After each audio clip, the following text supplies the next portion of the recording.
I called the course Personality and Its Transformations, and I think you could think about that as a restatement of the idea of being and becoming. And that's what you are. You're, for whatever that means, you're an entity that both is and is transforming. And there's a rule that goes along with that, which is don't sacrifice who you could be for who you are. Which means if you have to choose to transform in a positive direction or maintain your current position, then it's better to transform in a positive direction. Who are you? You're the thing that transforms who you are. But on top of that, you're the thing that transforms who you are. You are the thing that is, and you're the thing that becomes. And you should put the thing that becomes at a higher place than the thing that is. That means you also have to allow yourself to shake off those things about you that you might be pathologically attached to, habits and people, for that matter, ways of thinking, all of those things. You have to allow yourself to shake those off, and that's more like a burning.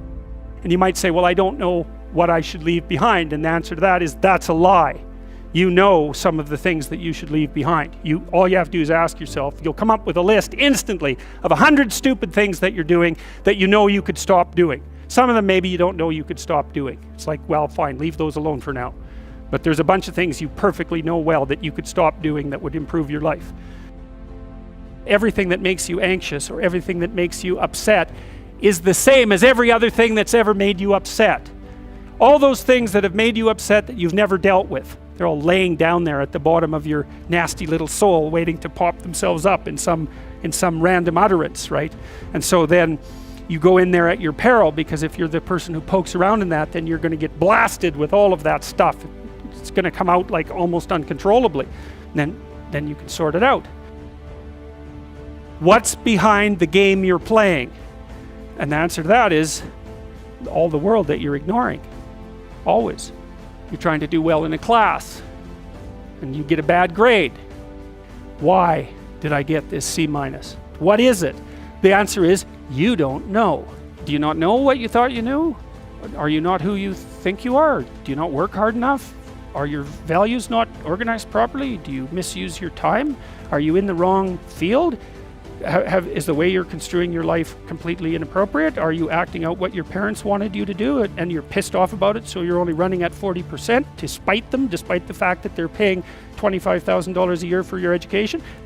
When you're in the world and something objects to you, something that matters objects to you, then in the entire unrealized world is in that thing that objects. It's all tangled up inside it. That's why it's the great dragon of chaos. It's everything that's outside of your conceptual structure.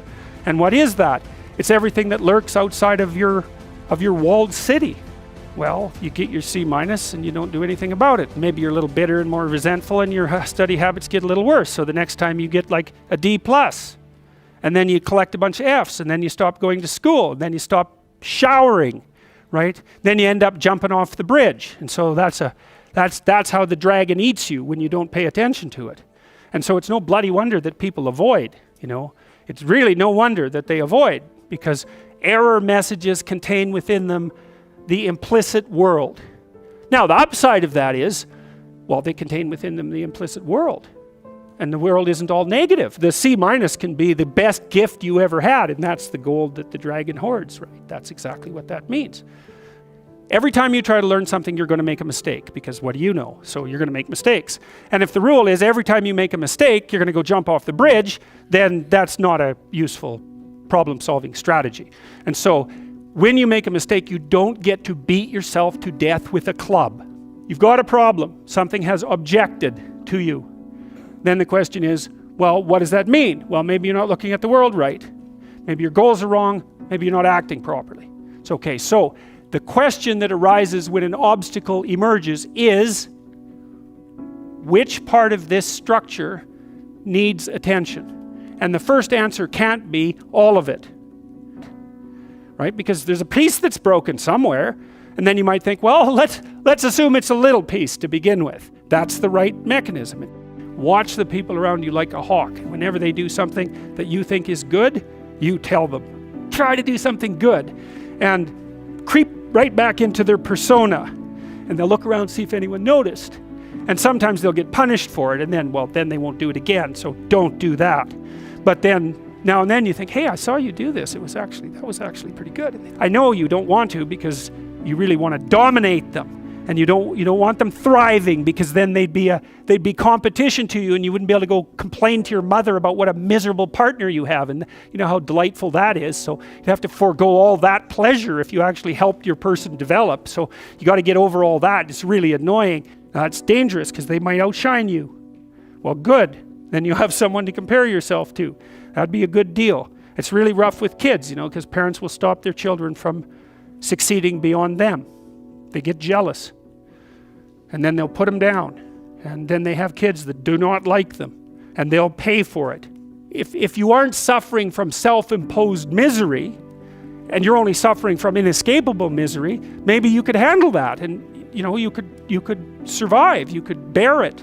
And even maybe without becoming irredeemably corrupt. So the goal would be, well, yeah, life is a rat's nest of miseries, and maybe it has no ultimate meaning. We could say that if we're feeling particularly pessimistic, but it still leaves one question open, which is, if you didn't do everything you could to make it worse, how good could you make it be? And the least answer is, well, it could be tragedy, but maybe not hell. That's the most pessimistic proper statement. The worst case outcome in the worst of all possible worlds is that your life could be tragic but not hell. You're at your mother's deathbed, and all you and all your idiot siblings are arguing. Well, that's the difference between tragedy and hell. You walk away from a situation like that sick of yourself and sick of everything else too. And it's often the case that tragic circumstances bring out the dragons, because the stress is high and all those things that people haven't dealt with, they don't have the energy to repress. And all the bitterness comes pouring forward. If you were all gathered around the bed of someone close who was dying, could you manage it? And if the answer is no, it's like, well, put your life together, because it's going to happen. And you should be the person who's there that can do it, and do it properly. And then maybe you'd find that it isn't the sort of thing that will undermine your faith in life itself. You don't want to be the thing that clings so desperately to the raft that you can't let go when someone comes to rescue you, right? You don't want to be that. So then you think, well, exactly what are you? You're not the chaos, you're not the plan. Maybe you're the thing that confronts the obstacle. And then when you know even further that the obstacle is not only an obstacle, but opportunity itself, are you so sure that this is a problem? Is that the only way that you can look at it? Or is it an opportunity? And maybe you're in the order and maybe you're in the chaos, but those can flip on you. And maybe you shouldn't be in either of those places. Maybe you should be right in the middle. That's when you go down, you see, when you're down in chaos and you don't know what the hell's going on, you have to rediscover the values that have oriented people forever. That's what you have to discover. So for example, when I'm dealing with people who have post-traumatic stress disorder, and they've usually encountered someone malevolent, they have to relearn the description of good and evil. Because if they don't, they have no framework. They're lost. They think, well, there's malevolence afoot in the world, because the only thing that a monster won't mess with is another monster. And you might say, well, I don't want to transform myself into a monster. It's like, you don't have a choice. You can either be a pathetic monster, or you can be a monster with some power. Those are your options. There's no non-monster alternative, weak or strong. And I don't mean strong like dominating tyrant strength. That isn't what I mean at all. I mean strength like functioning at a funeral strength. And that's a kind of monstrosity. And when you're down in chaos, that's what you have to rediscover. You want to be safe? Forget that. That's not in the cards. You're not going to be safe. Well, then you have to be meta-safe. And that's way better, because then you're not safe, but you know how to cope with danger. Well, fine. That solves the problem. And maybe it's even a better solution, because if you're safe, then you just have to stay in your burrow.